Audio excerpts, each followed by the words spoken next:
तो तिरीच शायद मुझे लगता है कि वो नाना एक मेरे ज़रिया बने होंगे साहित्य से जुड़ने का। नहीं तो मैं हो सकता था किसी और व्यवसाय में होता, मैं कोई दुकान चला रहा होता, पता नहीं क्या कर रहा होता मैं। आई बिलीव कि जो राइटर होता है, फ़िल्म का राइटर, वो half of the film maker होता है। फेस्टिवल में कमर्शियल पॉसिबिलिटी काफ़ी क्रिएट होती है। फेस्टिवल में आपको इस बात की स्टैंपिंग देते हैं कि इट्स अ गुड फ़िल्म और it's a bad film, both ways. Chandan के पीछे की कहानी अलग है। चंदन से भी मेरी कोई बहुत, he is not my buddy friend, he is an good actor. पहला रीज़न ये है कि उसके अंदर जो, उसके चेहरे को अगर आप देखें तो बहुत ही प्यारा लड़का है। अनट्रेन्ड एक्टर के साथ लोगों ने काम किया है, उनको ट्रेन करके काम किया है, उनको उनसे वो काम करवाया गया है जो लाइक वंडर क्रिएट किया है लोगों ने। तो मैं वो सबसे बहुत ज़्यादा ये नहीं था, मेरे लिए था कि he should match with my expectation of my interpretation of the character, that's it. Uday ji can talk on everything, you know that, like world economy पे भी बात कर सकते हैं, साहित्य पे बात कर सकते हैं, वो कुछ एक्सपीरियंस आपको ऐसे ही बता देंगे जो आपके लिए बहुत मेमोरेबल हो सकता है। एंड ही नेवर रिपीट्स, है ना, every time he is new.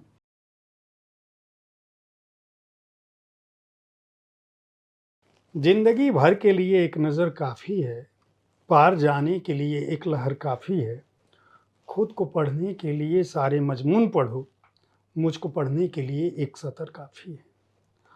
ये पंक्तियाँ 1942 में भारत छोड़ो आंदोलन के बागी, मशहूर कवि और उपन्यासकार रमेश चंद्र झा की हैं। कार्यक्रम है शब्दरथी, मैं हूँ जयप्रकाश पांडे और मेरे साथ स्टूडियो में उपस्थित हैं संजीव के झा जी। अब आप सोच रहे होंगे कि संजीव के झा से बातचीत के संदर्भ में मैंने रमेश चंद्र झा जी की गज़ल की इन पंक्तियों को क्यों पढ़ा। मैं आपको बता दूं कि संजीव रमेश चंद्र झा जी के नाती हैं और इनसे बातचीत का एक महत्वपूर्ण बिंदु इनके फिल्मकार होने, इनके लेखक होने और राष्ट्रीय पुरस्कार प्राप्त फिल्मों का पटकथा लेखक होने से अधिक मेरे लिए यह था कि जो संस्कार इनमें विकसित हुआ, जिसने इनको लिखने, पढ़ने और अपने को अभिव्यक्त करने की समझ दी, वहाँ से मैं बात शुरू करना चाहता था और अपने दर्शकों को भी बताना चाहता था कि अगर कोई लायक संतान हो, संतति हो, तो विरासत किस रूप में आगे बढ़ती है। संजीव जी, बहुत बहुत स्वागत है। बहुत बहुत धन्यवाद आपका सर, ये तो हमारा ड्रीम मंच है।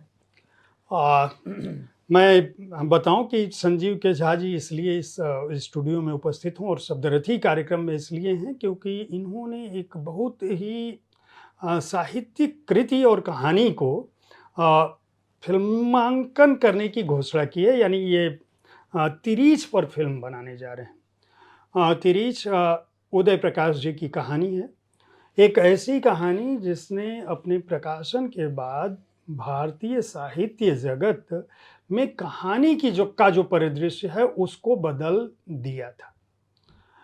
84-85 के आसपास यह कहानी लिखी गई, प्रकाशित हुई।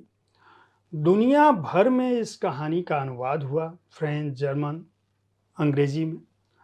अमेरिका की सर्वाधिक प्रतिष्ठित साहित्यिक सांस्कृतिक पत्रिका में बाकायदा न केवल इस कहानी का अनुवाद प्रकाशित हुआ, बल्कि इस पर एक पूरा एडिटोरियल छपा। अब आप सोच रहे होंगे, जिन लोगों ने तिरीच पढ़ी होगी, भारत के तमाम विश्वविद्यालयों के पाठ्यक्रम में भी यह कहानी रही है।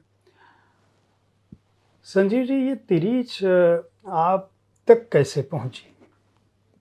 वो रेप्टाइल है सर, जानवर है, वो तो घूमता रहता है, वो स्वप्न में भी आता है और हकीकत में भी है। तो मुझे लगता है कि ये जो, जिस समय आप मेरे नाना की ये गज़ल पढ़ रहे थे, उनकी पंक्तियाँ, और वो मुझे गूज़बम्प्स आ रहा था क्योंकि तो तिरीच शायद मुझे लगता है कि वो नाना एक मेरे ज़रिया बने होंगे साहित्य से जुड़ने का। नहीं तो मैं हो सकता था किसी और व्यवसाय में होता, मैं कोई दुकान चला रहा होता, पता नहीं क्या कर रहा होता मैं। तो उनसे साहित्य आया होगा और धीरे धीरे उसमें एक रुचि पैदा हुई होगी। फिर दिल्ली आया, फिर जामिया विश्वविद्यालय में दाखिला लिया, वहाँ से पढ़ना शुरू किया तो कहीं उदय प्रकाश जी की कहानी हाथ लगी। पहले तिरीच हाथ नहीं लगी थी, एज़ यूजुअल उनकी पहली कहानी जो हाथ लगती है पीली छतरी वाली लड़की। पीली छतरी वाली लड़की, करेक्ट। तो बहुत ही यंग एज में हम लोग पहले वही पढ़ते हैं, लव स्टोरी है। तो लेकिन हालांकि उसमें और भी बहुत कुछ है, उसको सिर्फ लव स्टोरी नहीं बोला जा सकता, उसमें तो पूरी सोसाइटी आती है, बहुत ही ऑनेस्टी और इंटेंसिटी के साथ। तिरीश जब मैंने पढ़ी, दिल्ली की दीवार, वारेन हेस्टिंग्स का सांड, राम सजीवन की प्रेम कथा, तिरीश पढ़ी थी मैंने 2006 में, कई बरस हो गए। तो मुझे लगा ऐसा कि बहुत हॉन्टिंग एक तरह से एक्सपीरियंस था उस कहानी को पढ़ने के बाद का, जो 2-4 दिन रहता है। अब मैं ये यकीन करता हूँ, जो लोग बोलते हैं कि ये कहानी कई बार आपको सोने नहीं देती, या कई बार आपको सोने से पहले पढ़नी चाहिए to get the correct experience. तो now I like totally believe, जितना उसको समझ पाया होऊंगा उस समय, और अब जितना थोड़ा बहुत समझ पाया हूँ, अभी भी उसमें बहुत कुछ समझना बाकी है।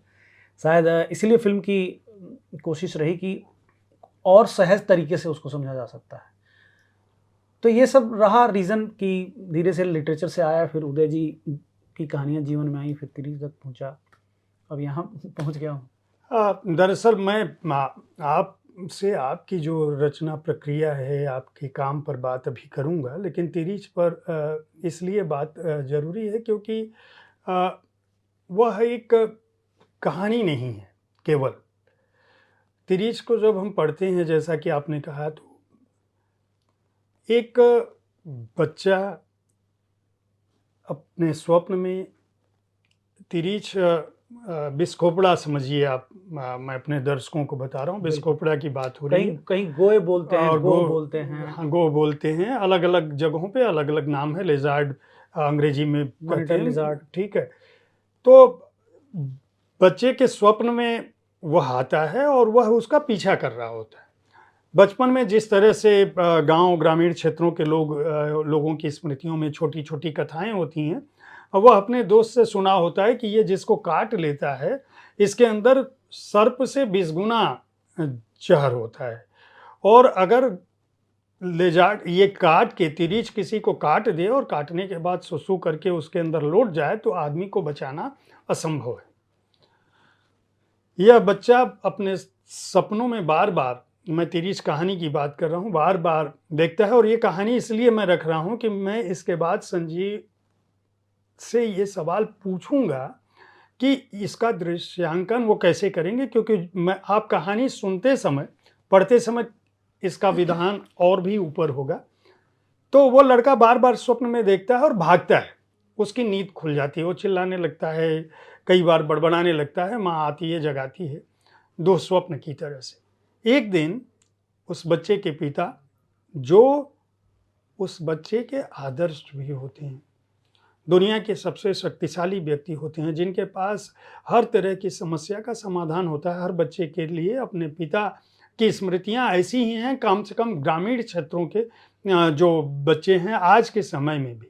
शहरों में थोड़ा परिवेश इसलिए बदला है क्योंकि शहरों में माता पिता बहुत व्यस्त होते हैं और बच्चों को उतना समय नहीं दे पाते, लेकिन ग्रामीण क्षेत्रों में आज भी किसी भी बच्चे का बचपन इसी तरह से परिष्कृत होता है, आगे बढ़ता है पिता की छाया में।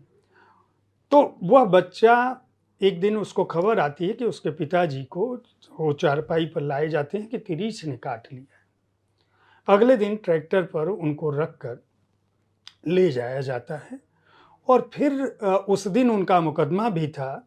रास्ते में एक पंडित जी होते हैं, वो तमाम तरह की बातें चलती हैं, जिनमें उनको धतूरे का बीज भी पिला दिया जाता है। और फिर शहर में जाने के बाद वह पिता, जो किसी स्कूल के हेडमास्टर थे, वह पिता जो एक ग्राम के प्रमुख थे, किस तरह से शहरी सभ्यता के शिकार होते हैं, किस तरह से धतूरे का नशा समझिए या तिरीच के काटने का असर समझिए, जगह जगह वो जाते हैं, जगह जगह उनको प्रताड़ित किया जाता है, पत्थरों से मारा जाता है।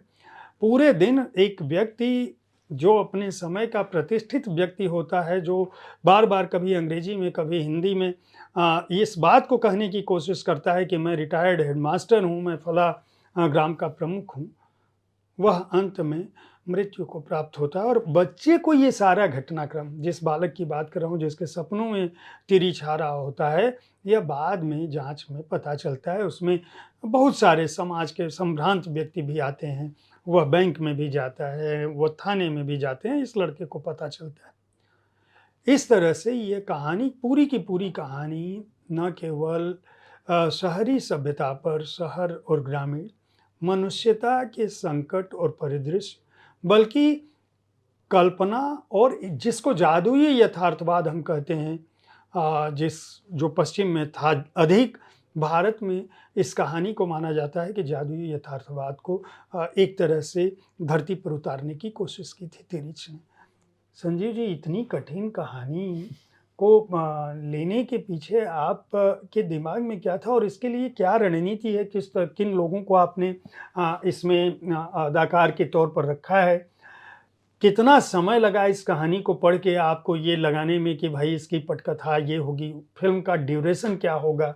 अभी आपने दिल्ली में इस का पोस्टर भी लॉन्च किया है, तो मैं जानना चाहूँगा कि इसके बारे में थोड़ा सा विस्तार से बताएं और इसका उद्देश्य किन लोगों के पास लेकर जाना चाहते हैं। और आज के समय में इस तरह की क्लासिक कहानियाँ, मतलब मुझे फिल्मों की अगर बात करूँ तो सत्यजीत राय की फिल्मों को कह दें या जागते रहो में कहीं कहीं ये प्रतिध्वनित हो रहा है इस तरह का परिदृश्य। मणिकौल की फिल्मों में, मणिकौल की फिल्मों में भी। तो मुझे लगता है, देखिए, इसमें तो आपने सबसे पहले तो एक्सप्लेन आपने कर ही दिया लगभग तिरिच को का जो इंटरप्रिटेशन है, जो आपका अपना वर्जन ऑफ इंटरप्रिटेशन है। एक बात है जिसे डिनाई नहीं किया जा सकता, वो कोई फिल्म बनाए, वो नाटक करे, वो उसका एक पिक्चर बुक क्रिएट करे, व्हाटएवर, जिस भी मीडियम में आप जाएं, कि उसके मल्टीपल इंटरप्रिटेशन हैं, लेकिन उसमें बहुत कुछ है। फिल्म की एक अपनी लिमिटेशन ये होती है कि आप, जैसे लॉन्ग फॉर्मेट है, आप 9 घंटे 10 घंटे की कहानी बनाते हैं, उसको एपिसोड में ब्रेक करते हैं। फिल्म की लिमिटेशन है कि there is a time duration, there is a limitation. 2 घंटा हो सकता है, 90 मिनट हो सकता है। मैं 90 मिनट पे गया हूँ। 2.5 घंटे 3 घंटे की फिल्म भी हो सकती है, लंबी फिल्म हो सकती है। तो ड्यूरेशन तो मेरा 90 मिनट है। वो जो बात आपने कही कि इतनी मुश्किल जटिल कहानी, इतनी सघन, इंटेंस, डेंस फॉरेस्ट की तरह है ना, डीप जंगल, तो एक तो होता है कि बहुत पसंद थी, आपको लगा कि शायद इस पे फिल्म बने तो ये बहुत कुछ और खोले, है ना, एक्सटेंशन क्रिएट हो सकता है। और मुझे लगता है कि थोड़ा ड्रामेटिक अगर सिचुएशंस में जाएं, स्वप्न का, जहाँ तक तो मैं मानता हूँ कि वो जो उस कहानी के अंदर जो स्वप्न का पूरा जो जो मामला है, वो भी फिल्म मीडियम के लिए बहुत सहज हो चुका है अब। पहले तो जिन लोगों ने बनाया, मान लीजिए तारकोस्की की फिल्में हैं, है ना, बहुत सारी फिल्में हैं उनकी, मेरी तो इवांस चाइल्डहुड मेरी फेवरेट है। तो स्वप्न और यथार्थ को उन लोगों ने कितने अच्छे से, सहजता से पकड़ा। दर्शक देखता है, समझ भी आती है, कई बार नहीं भी आती है। बर्गमैन की फिल्में थी, थाईलैंड के एक डायरेक्टर हैं अपिचोतपोंग, उनकी फिल्म थी। तो मुझे लगा कि इसको सिनेमा मीडियम में लाने का जो पहला था कि उस कहानी से कोई ना कोई कनेक्ट था, और ख़ासकर उसमें जो वो पॉइंट है कि गांव का व्यक्ति है जिसको शहर से there is some problem with the city कहें, या वहाँ की भागदौड़ कहें, या वहाँ के अलग तरह के लोग कहें, या वहाँ के बड़े अशांत लोग कहें, या जैसा भी उसको जो भी नाम दें आप। तो there is a kind of gap between the city and village life, remote India कह सकते हैं। Although Uday ji, I think he also believes कि ये कहानी गांव वर्सेस शहर नहीं है। दैट आई टोटली एग्री कि ये गांव वर्सेस, क्योंकि गांव में भी उनमें देखेंगे अगर आप, तो गांव के अंदर की भ्रांतियां और उसके अंदर जो छोटे छोटे जो प्रॉब्लम्स हैं, वो भी उन्होंने कहीं ना कहीं एड्रेस किया है उसमें। हाँ, जो पंडित जी उनको धतूरा पिलाते हैं वो भी तो गांव के ही थे। वो भी गांव के ही थे, और धतूरा पिलाने आगे बढ़ गए, और उन्होंने फिर धतूरे का क्या ही असर हुआ होगा आप समझ सकते हैं। धतूरा can be one of the reason, वो एक पॉइजनस लिकर हो सकता है, लिक्विड। तो एक तो वो पहला पॉइंट रहा होगा जिस वजह से उस कहानी ने मुझसे बात करनी शुरू की होगी,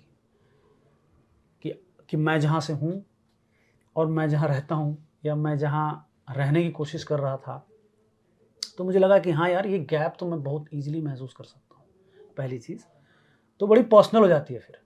इसके अलावा वो जो पिता पुत्र जो संबंध उन्होंने एक्सप्लोर किया, जिस तरीके का पिता उन्होंने गढ़ा, वो मेरे देखे हुए लोग हैं। वो कोई ऐसा पिता, मेरे पिताजी तो चलिए वो रेफरेंस पॉइंट नहीं है, लेकिन वन ऑफ माय चाचा ऑलमोस्ट रिप्लिका हैं वो। खैनी दबाते हैं, कम बोलेंगे, शांत व्यक्ति हैं, शर्मीले हैं। उनको आप छोटे से गांव से उठा के कस्बे ज़िले में भी लेके जाएँगे तो ही इज़ नॉट कंफर्टेबल। वो अपने अपने छोटे से उस खेती-बाड़ी में बहुत खुश हैं, बहुत कंफर्टेबल हैं। बल्कि वो जो बाहर से आता है उससे यही पूछते हैं कि वहाँ कोई दिक्कत तो नहीं है, सब मतलब तुम लोग ठीक से रहते हो या नहीं। तो पहला ये पर्सनल कनेक्ट बना होगा मेरा शायद तिरीस के साथ। दूसरा जो जैसे-जैसे थोड़ी बहुत फ़िल्में मैंने देखनी शुरू की, तो मुझे लगा कि ये इस कहानी में सिर्फ़ जो है ना, ऑन द फेस जो आप कहानियाँ बनाते हैं ना, बिल्कुल ही थोपी हुई चीज़, कि जिसमें बियॉन्ड स्टोरी टेलिंग कुछ होता ही नहीं है। हमारे यहाँ के सिनेमा में, हिंदी सिनेमा में ये एक बहुत बड़ी प्रॉब्लम रही। 2 बड़ी प्रॉब्लम मैंने एड्रेस की पहले, कि जो मुझे लगा कि ये कम से कम मैं रिपीट ना करूँ। The first one was is the day by day we are becoming regional, और अब ये समय रीजनल होने का शायद उतना नहीं है। आप एक छोटी-सी दुकान लगाएँ गाँव में, आप उसको, उस प्रोडक्ट को आप कहीं भी बेच सकते हैं ना। कहानियों के साथ भी ये है। मेरे गाँव की कहानी हो सकता है स्पेन के किसी गाँव में, वहाँ बैठ के कोई एक दर्शक होगा जो देख रहा होगा उसको, और उसको पसंद भी कर रहा होगा। तो रीजनल होने का जो ये पूरा एक तरह से डिक्लाइन था, ये एक तरह से डिग्रेडेशन था, वो मेरे दिमाग में था। मुझे लगा ये एक ग्लोबल कहानी हो सकती है, और एक ऐसी ग्लोबल कहानी जो गाँव से निकलती है। ऐसी ग्लोबल कहानी नहीं जो स्पेन में सेट है, टोक्यो में सेट है, मैनहट्टन में सेट है। दूसरा जो लगा मुझे कि सिनेमा का इसमें बहुत सारा ऐसा इंग्रेडिएंट था जो बहुत सिनेमैटिक है। जैसे ऑफ कोर्स वो स्वप्न वाला तो है ही, हालाँकि वो बहुत चैलेंजिंग है हम लोगों के लिए। काफ़ी समय लगा उसको ये समझने में कि कैसे करेंगे इसको, उस पे आऊँगा मैं। लेकिन उसमें जो सिनेमैटिक एंगल क्या था, और उसमें जो पॉसिबिलिटीज़ क्या थी, कि जो वायलेंस होता है पिता पर, that violence is very dramatic. और सिनेमा में अगर आप देखें तो ड्रामा एक बहुत महत्वपूर्ण पक्ष रहा है सिनेमा का, है ना? कि और ख़ासकर आज का जो सिनेमा है, कि अगर आप drama not in the sense of the cliche drama, drama in the sense of using the incident, घटना को पिक्चराइज़ करना, है ना? घटना प्रधान जिसको बोलते थे। एनीवे, तो थोड़ा वो मुझे एक मॉब लिंचिंग का जो एक एंगल था, जो हम लोग देख भी रहे थे ना सोसाइटी में, आस-पास में, कि किस तरह से ये मॉब लिंचिंग हो रही है, उसमें उसके क्या डिबेट्स क्रिएट हो रहे हैं। तो थोड़ा ड्रामा दिखा। मुझे लगा इसमें ड्रीम का काफ़ी कुछ मिश्रण हो चुका है, तो मुझे लगा यार ड्रीम का मिश्रण है, ये तो फिर तारकोस्की की याद आई। फिर लगा ओके, ये तो बर्गमैन है, ये तो क्रिस्टोफर नोलन जैसा कुछ है ना, इंसेप्शन जैसा कुछ है। तो ये कुछ इंग्रेडिएंट थे जो मुझे लगा कि ये काफ़ी। मुझे लगता है कि एक सवाल मैं पूछूंगा, लेकिन उससे पहले मैं तिरीश का जो मुख्य बिंदु है जिसकी बात आप कर रहे हैं, दरअसल इस कहानी का जो सबसे मजबूत पक्ष है वह स्वप्न के साथ साथ जो शहर की घटनाएं हैं, जिनको आपने कहा कि वो फिल्माने के लिए तो लिहाज से तो निश्चित रूप से काफ़ी उपयोगी हो सकती हैं, क्योंकि उनमें हर समय सीन बदलता जाता है। चाहे वह बैंक में घुसने की बात हो, चाहे वह पानी मांगने की बात हो, चाहे वह किसी स्त्री से मिलने की बात हो, चाहे वह थाने तक पहुंचने की बात हो, और आखिरी में अपने ही गांव के एक मोची के पास उसके दुकान में पहुंचने की बात हो।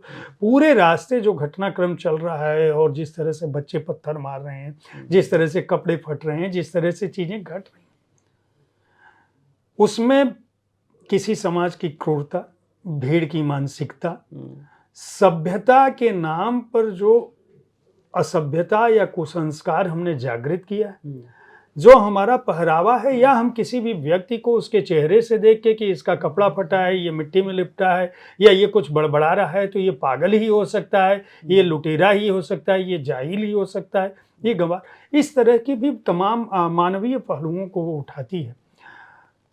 मेरा सवाल ये है कि फिर मैं वहीं आऊँगा, ये फ़िल्म आप किन लोगों के लिए बना रहे हैं? क्या इसको अंतर्राष्ट्रीय, क्योंकि जो कहानी है, जैसा कि मैंने पहले भी अपने दर्शकों को बताया, दुनिया भर में इसके अनुवाद हो चुके हैं। अमेरिका के सर्वाधिक प्रतिष्ठित जर्नल में उस पर एडिटोरियल आ चुका है। 84 और 2024 में हम बात कर रहे हैं, इतने वर्षों से वह कहानी लगातार आज भी विश्वविद्यालयों के पाठ्यक्रम में है। स्नातकोत्तर स्तर पर, कहीं स्नातक स्तर पर, उससे नीचे इसे कहानी नहीं है। कहीं 12th में भी है, किसी एक जगह मैं पढ़ रहा था, किसी बोर्ड में 12वीं के स्तर पर भी है। तो एक ऐसी कहानी जो लगातार इतने दशकों से लोगों के दिमाग में बनी हुई है। सबसे पहले तो ये है कि अगर किसी चर्चित चीज़ की बात हम करते हैं और कठिन चीज़ है, तो एक हमारे दिमाग में विज़न होता है। ज्यों ही वो फ़िल्म हम देखने से पहले कहानी को विजुअलाइज़ करने लगेंगे। बिल्कुल।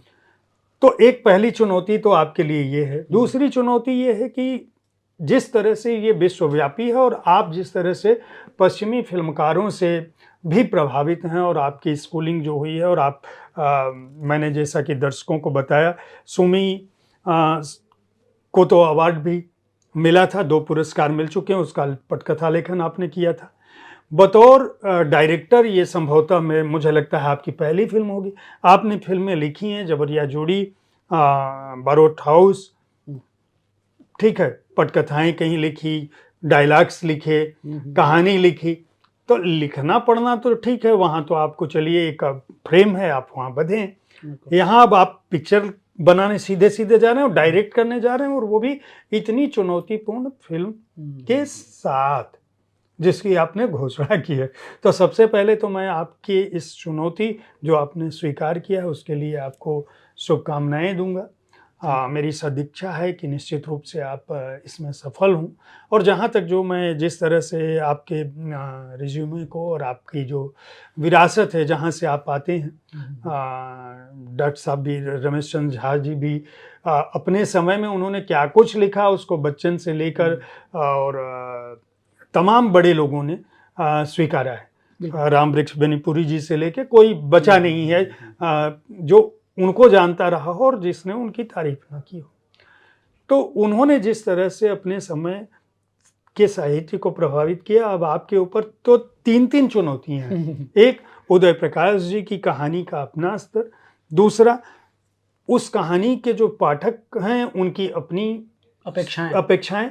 तीसरा, उसकी तकनीक से जुड़ी हुई चीज़ें जो आप बतौर डायरेक्टर पहली फिल्म में ही, आदमी सामान्य तौर पर कोई भी फिल्मकार या तो कमर्शियल मूवी बनाना चाहता है कि तुरंत पैसा कमा लो, या शॉर्टकट अपनाता है कि ऐसी फिल्म बनाओ जिसमें पहले शोहरत हो जाए, काफ़ी बैंक बैलेंस हो जाए, फिर किसी चुनौती को उठाया जाए। तो आपके पीछे, इसके पीछे क्या सोच है? किसके लिए आप प्रोड्यूस कर रहे हैं? किन लोगों के लिए बना रहे हैं? कहाँ तक ले जाने की इच्छा है?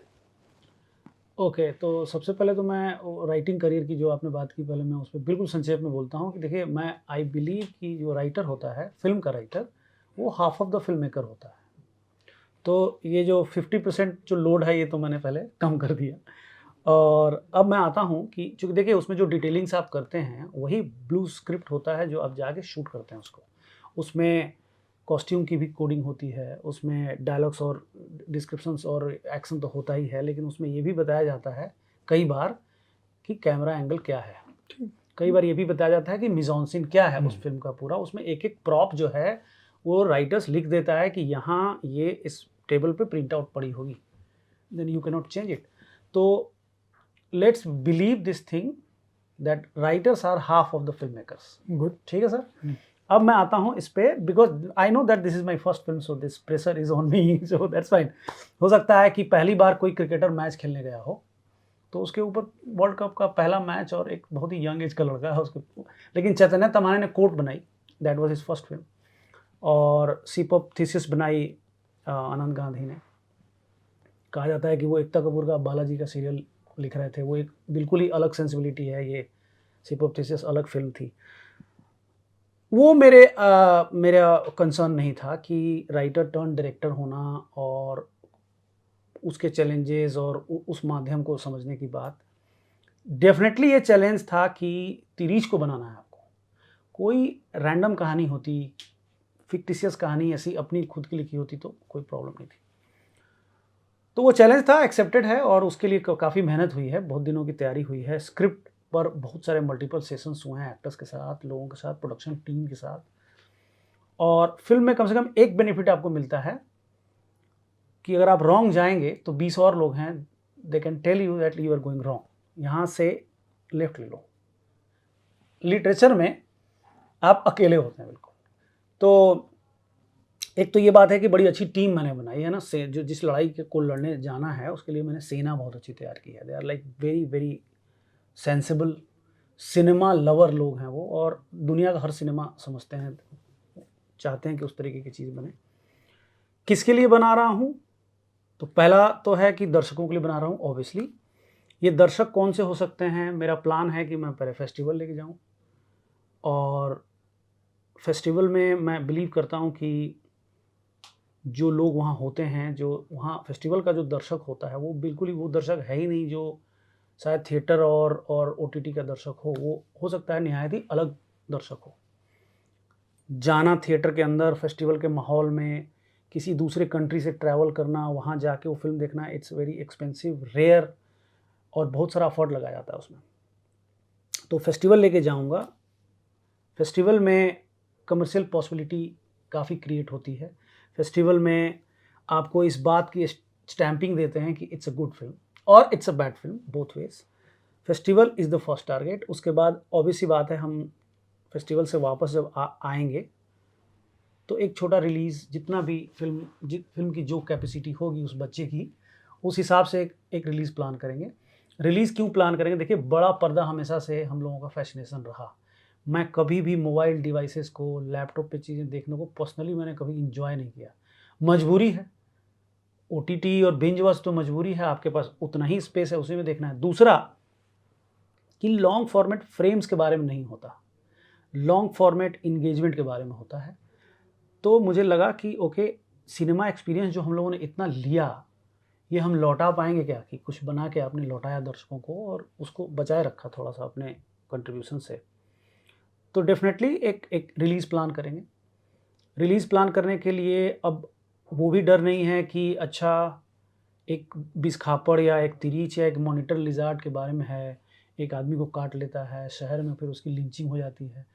मुझे नहीं लगता इसमें कोई भी ऐसा इंग्रेडिएंट है जो किसी प्रोड्यूसर को बॉदर करेगा कि यार ये क्या है, जलीकट्टू बनी, गॉडजिला बनी। तो लोग एनिमल अटैक की फिल्मों से अवेयर हैं, थ्रिलर से अवेयर हैं। ये फिल्म थ्रिलर हो सकती है, ये फिल्म एनिमल अटैक हो सकती है, बहुत सारे मल्टीपल जॉनर्स हो सकते हैं इसके। तो प्रोड्यूसर को टारगेट करेंगे, रिलीज़ प्लान करेंगे। तीसरा आपके पास ऑप्शन है जो कि इस समय का नया ऑप्शन है, वो है ओटीटी। ओटीटी की अपना उसका ढांचा है, उसका स्ट्रक्चर है। वो कई बार वो बोलते हैं कि आप go and release the film then come to us. कई बार वो डायरेक्ट टू ओटीटी बोलते हैं कि ओके, हमने ही सब कुछ किया है, हमारे ही हो, आ जाओ, राइट। सो दोनों फॉर्मेट है। डेफिनेटली ओटीटी ट्राई करेंगे। तो ये 3 स्तर पे मुझे लगता है कि हम लोग फिल्म को रीच बढ़ाने की कोशिश करेंगे, और जनता तक अगर पहुंचती है उस तरीके से तो नथिंग बेटर देन दिस। 2 इसमें महत्वपूर्ण पात्र हैं, एक पिता और एक पुत्र। इनके लिए आपने किन लोगों का चयन किया है? पात्रों के चयन के पीछे क्या आधार था? आपने कैसे उनकी स्क्रीनिंग की, या आपने केवल दोस्तों से समझ लिया, या आपने चूँकि आप फिल्मों में काम कर चुके हैं, बम्बई ही रहते हैं आजकल, तो ये भी आसान है कि दोस्ती यारी में काम दे दिया जाए कुछ लोगों को। बिल्कुल बिल्कुल। ओके, सो दोस्ती यारी में मैं, देखिए, सिनेमा में चूँकि मनी इन्वॉल्व होता है, और जहाँ मनी इन्वॉल्व होता है वहाँ मैं थोड़ा दोस्ती यारी कम रखता हूँ। और मतलब मैंने बतौर लेखक भी बहुत ज़्यादा दोस्ती यारी नहीं की है, तो बतौर डायरेक्टर, वो भी फर्स्ट टाइम डायरेक्टर, तो मैं कर ही नहीं सकता। देयर इज़ नो वे। किशोर कदम मेरे अगर पिता हैं, और जो कि हैं ही, तो किशोर कदम के चुनाव के पीछे का क्या रीज़न रहा होगा? He is not my friend, he is a very senior to me, like, but reason ये रहा होगा कि द वे ही डिड फाइंड्री and rest of the films, उनका जो एक्सपीरियंस है, उनका जो पूरा बॉडी लैंग्वेज है, उनकी जो सहजता है, वो ऑलमोस्ट कैमरा भूल चुके हैं अब इस अपने करियर के इस पड़ाव में आके।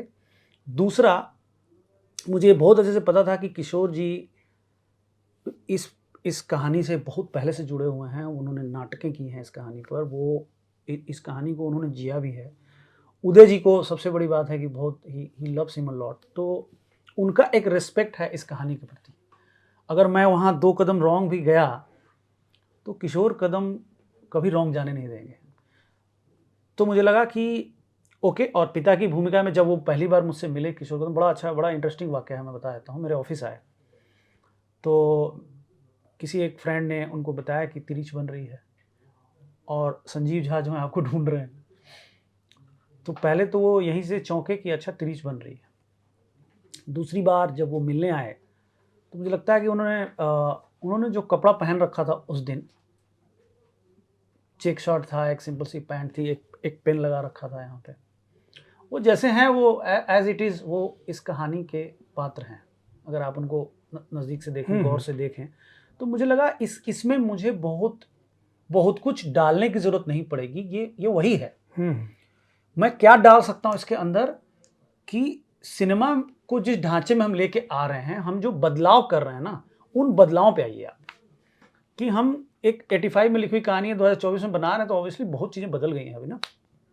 तो मुझे लगा कि ये एकदम हूबहू एक पिता हमारे को मिला और इतने एक्सपीरियंस के साथ मिला।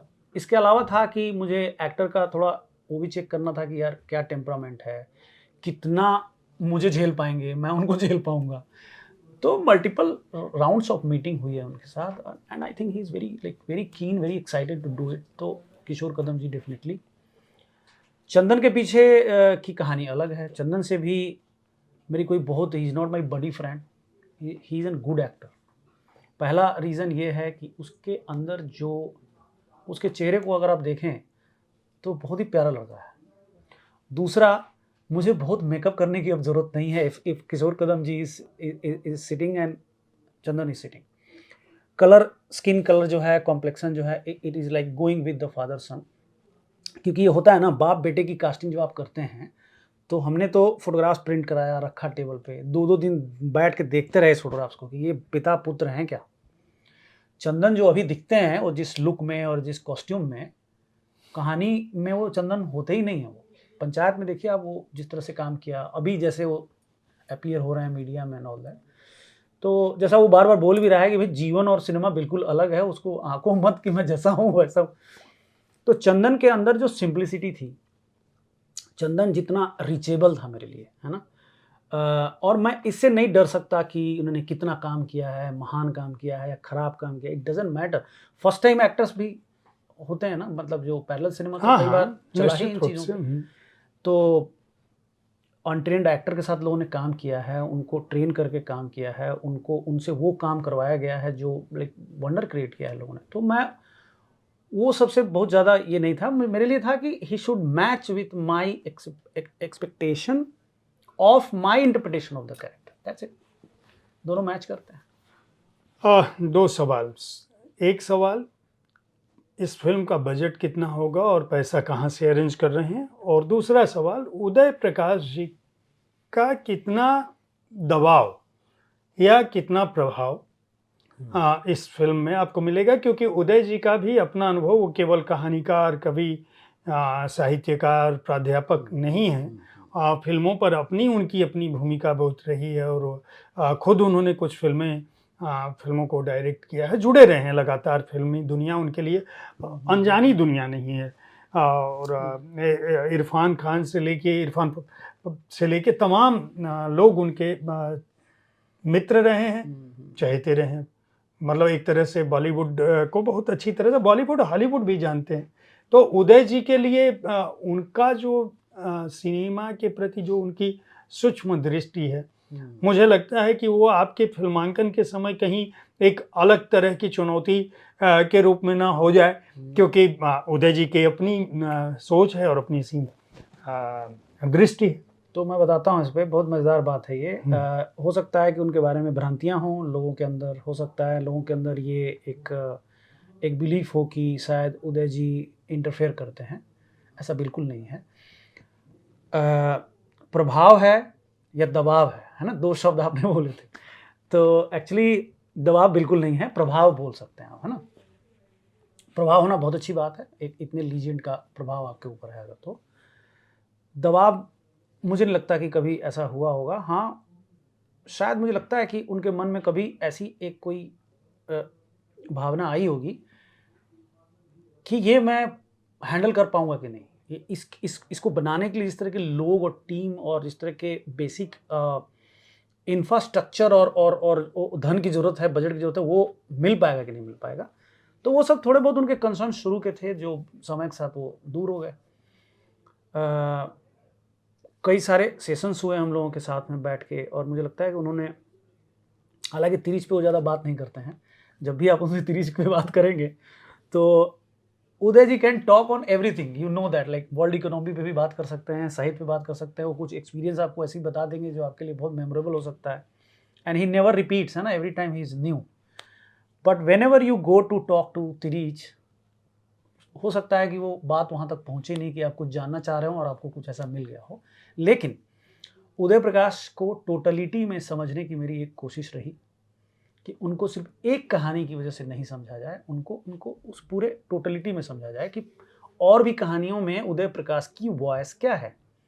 वो खुद जब ये कहानियाँ लिखते हैं, तो क्या चल रहा होता है उनके भीतर, क्या सोच के लिखते हैं, क्या कन्वे क्या करना चाहते हैं वो। तो मैंने एक शब्द पकड़ा, वो था insensitivity. That's the key word. मैंने कहा कहानियाँ बहुत चीज़ों के बारे में हो सकती हैं, फिल्म को किसी एक जगह पे केंद्रित करना पड़ता है मोस्ट ऑफ द टाइम। तो मैंने कहा इनसेंसिटिविटी पे केंद्रित करते हैं, अमानवीयता पे केंद्रित करते हैं, इस चीज़ पे केंद्रित करते हैं, how we treat each other, हम एक दूसरे के साथ कैसा बिहेव करते हैं किसी एक सर्टेन सिचुएशन में। और ये सब कुछ आप देखेंगे इस समय ज़्यादा प्रोमिनेंट है। आप, लड़की एक मार्केट में जा रही है, एक कार रुकती है नोएडा में, ग्रेटर नोएडा में, दिल्ली में या कोलकाता में, उसको खींचने की कोशिश करते हैं लोग, रजिस्ट करती है, एक बंदा आता है, गोली मार के चला जाता है, डेड बॉडी पड़ी हुई है। उस सीसीटीवी कैमरे के फुटेज में आप देखते हैं कि 4 लोग मार्केट से सब्जी खरीद के जा रहे हैं, आ रहे हैं। कोई बॉदरेंस नहीं, मतलब nobody is like ready और wants to involve, wants to protect that girl, right. तो मुझे लगा कि ये जो समाज है इस वक्त का, ये जो पूरा ये जो विजुअल है इस टाइम का, ये 15 साल पहले मुझे लगता है कि इस तरीके की चीज़ें होती थी, उतनी प्रोमिनेंट थी, आज और ज़्यादा जो हम लोग बोल रहे हैं कि इतना समकालीन और कंटेम्प्रेरी क्यों है। वायलेंस बढ़ा है, एक दूसरे के प्रति संवेदनहीनता पैदा हुई है, that is like I totally believe. तो मेरे ख्याल से उनका दबाव मैं नहीं कहूँगा, डेफिनेटली नहीं कहूँगा, because he is like very friendly, very friendly. वो, उनसे आप कुछ पूछें तो बहुत चीज़ों पे बात कर सकते हैं, आपको बहुत ही फ्रीडम दे सकते हैं। मुझे नहीं लगता कि वो कभी उन्होंने बैठ के बोला होगा मुझे स्क्रिप्ट दिखाओ। वो पूछ सकते हैं मुझसे कि स्क्रिप्ट कहाँ है। वो उन्होंने कभी मुझसे नहीं पूछा कि Uday ji is a jolly person, like उनके बारे में जो ये जो मिथ है, तिरीच का मिथ है और उदय प्रकाश जी का भी मिथ है ना। तो मेरे साथ सर कभी I am like so lucky, I don't know why, but उनके तरफ से कोई दबाव नहीं था। हाँ, वो कुछ चीज़ों को लेके पर्टिकुलर हैं, होना भी चाहिए। उनके रिएक्शंस आते हैं, मैं जब कुछ करता हूँ, मैंने पोस्टर बनाया, उनका उस पोस्टर पे रिएक्शन आया, उस पे हमने एक बात की, बड़ी हेल्दी बात की कि हाँ, क्यों मैंने सोचा इस तरीके से पोस्टर हो सकता था, और उन्होंने कहा क्यों इस तरीके का एक और पोस्टर हो सकता है एंड ऑल दैट। तो there is no pressure, there is only love and support from Uday Prakash ji. Budget I can not disclose budget. चलिए, मेरी या बहुत सारी शुभकामनाएं। आप जल्दी से तिरीच आए और हम लोग उसको देख सकें। आप अभी पिछली बार हमारी एक चर्चा हो रही थी बड़ी फिल्म पत्रकार से, जिन्होंने दुनिया भर में अंतर्राष्ट्रीय सिनेमा में भारत की ओर से न केवल प्रतिनिधित्व किया है बल्कि लगभग दुनिया की सभी फेस्टिवल्स को कवर किया है फिल्मों के। उनका कहना था कि जो भारतीय सिनेमा है वह अभी भी अधकचरा है और बचपने की ओर है। वह अंतर्राष्ट्रीय सिनेमा के सामने कहीं टिक नहीं पाता, और जो उनकी शिकायत थी, मैं चाहूँगा कि आपके सिनेमा से वो शिकायतें दूर हो। तकनीक के स्तर पर, प्रस्तुतिकरण के स्तर पर, कथा के स्तर पर और अपने प्रभाव के स्तर पर तिरीच वैसी ही कामयाबी हासिल करे जैसे यह कहानी पूरी दुनिया में अपनी वृतांत को लेकर, अपनी संवेदना को लेकर, अपनी करुणा को लेकर और उस संदेश को लेकर जो परोक्ष रूप से वह मनुष्य के मन में डालती है कि सभ्यता के तथाकथित विकास और पहरावे की तमाम तरह के वस्त्रों और शिक्षा की तमाम डिग्रियों और बड़ी-बड़ी कुर्सियों पर बैठने के बावजूद भी हम कितने क्रूर, वहशी हैं कि किसी मनुष्य की सामान्य सी आकांक्षा को, इच्छा को, पानी की तलाश को, एक छोटी-सी चीज़ को भी पूरा नहीं कर पाते हैं और अगर वह हमसे दूसरे किसी विषम वस्त्र में है, गंवई परिवेश में है, तो हम यह समझते हैं कि वह जाहिल और गँवार है, वह मूर्ख है या लुटेरा है, वह आक्रमण करने आ रहा है या हमसे कुछ छीन झपट कर ले जा रहा है। बहुत-बहुत शुभकामनाएँ, बहुत-बहुत धन्यवाद। आप लोग साहित्य तक देखते रहिए। अगले सप्ताह मैं ऐसे ही किसी शख्सियत के साथ फिर मिलूँगा। धन्यवाद। Thank you sir, thank you.